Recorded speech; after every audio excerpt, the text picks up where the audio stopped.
సూర్యాపేట జిల్లా Kodad rural SI గోపాల్పై వేటు పడింది. డిప్యూటీ సీఎం భట్టి విక్రమార్క మధిర నియోజకవర్గానికి వెళుతుండగా షెడ్యూల్ చేసిన మార్గం కాకుండా మరో మార్గంలో ఎస్ఐ తీసుకెళ్లారు. ఈ ఘటనపై డీజీపీకి డిప్యూటీ సీఎం భట్టి విక్రమార్క ఫిర్యాదు చేశారు. వివరణ ఇవ్వాలని ఐజీఎస్పీని ఆదేశించారు. భట్టి విక్రమార్కను ఖమ్మంలో కలిసిన ఘటనపై పోలీసు ఉన్నతాధికారులు వివరణ ఇచ్చారు. డిప్యూటీ సీఎం ఆదేశాలతో ఎస్ఐపై శాఖాపరమైన చర్యలు తీసుకున్నారు. ఎస్ఐ గోపాల్ను వీఆర్కి అటాచ్ చేస్తూ ఉత్తర్వులు జారీ చేశారు.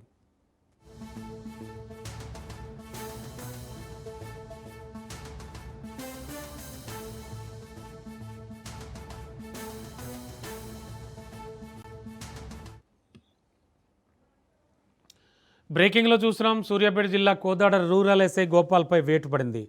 డిప్యూటీ సీఎం భట్టి విక్రమార్క మధిర నియోజకవర్గానికి వెళుతుండగా షెడ్యూల్ చేసిన మార్గంలో కాకుండా మరో మార్గంలో ఎస్ఐ తీసుకెళ్లారు.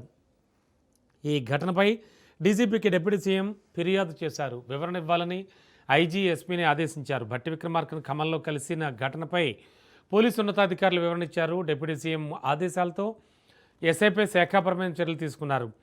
ఎస్ఐ గోపాల్ను వీఆర్కి అటాచ్ చేస్తూ ఉత్తర్వులు జారీ చేశారు.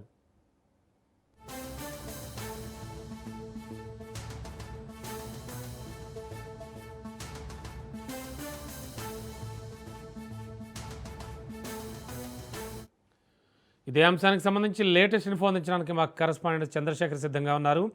శేఖర్, యాక్చువల్లీ ఏం జరిగింది అంటే ఆయన నిర్దేశించిన రూట్ కాకుండా వేరే రూట్లో ఎందుకు తీసుకెళ్ళడం జరిగింది ఈ ఎస్ఐ గోపాల్ అనే వ్యక్తి? యాక్చువల్గా జరిగింది ఏమిటి?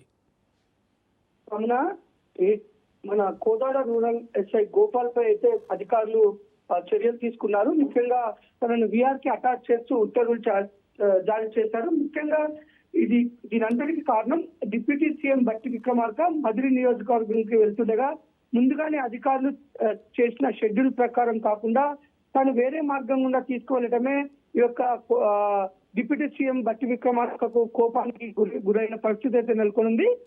అధికారులు ముందస్తుగానే షెడ్యూల్ ఇవ్వడం జరుగుతుంది. ఎవరైతే మార్గం మధ్యలో ఎస్కార్ట్ గా ఉన్న ఈ యొక్క కోదాడ రూరల్ ఎస్ఐగా ఉన్న గోపాల్ తను ముందస్తుగా ఇచ్చిన షెడ్యూల్ ప్రకారం మార్గం గుండా కాకుండా వేరే మార్గం గుండా తీసుకువెళ్ళడం జరిగింది. ఇదే విషయాన్ని కూడా భట్టి విక్రమార్క ఎస్ఐని అడగడం జరిగింది. ముందుగానే అధికారులు షెడ్యూల్ ఇచ్చినప్పటికీ నువ్వు షెడ్యూల్ ప్రకారం ఇచ్చిన రూట్ మ్యాప్ కాకుండా వేరే రూట్ గుండా ఎందుకు తీసుకువచ్చావని అతన్ని కూడా నిలదీయడం జరిగింది. వెంటనే కోపోద్రిక్తులైన భట్టి విక్రమార్క డీజీపీ కూడా ఫిర్యాదు చేయడం జరిగింది.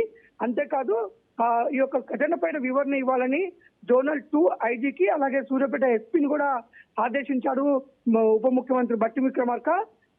దీనిపైన వివరణ ఇవ్వడానికి కూడా వారు ఉన్నతాధికారులు ఖమ్మం వెళ్లి భట్టి విక్రమార్క వివరణ ఇచ్చినప్పటికీ ఎస్ఐ పైన చాలా ఆగ్రహాన్ని వ్యక్తం చేశాడు.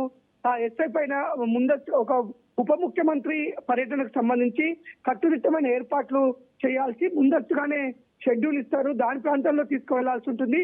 ఆ ముందస్తు ప్రణాళికను ఇచ్చినప్పటికీ కూడా నిర్లక్ష్యం వహించిన అధికారి పైన చర్యలు తీసుకోవాలని తను గట్టిగా కోరడంతో ప్రస్తుతం ఎస్ఐ గోపాల్ ను విఆర్ కు అటాచ్ చేస్తూ ఉత్తర్వులు జారీ చేశారు.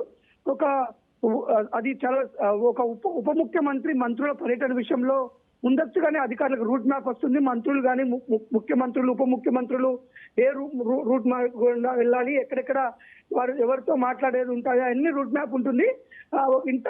ఇలాంటి సున్నితమైన దగ్గర చాలా స్ట్రిక్ట్ గా ఉండాల్సిన పోలీసు అధికారులు నిర్లక్ష్యమే ఇందుకు కారణం అని చెప్పేసి అక్కడ విమర్శలు వస్తున్నాయి. Ramana, okay, thank you.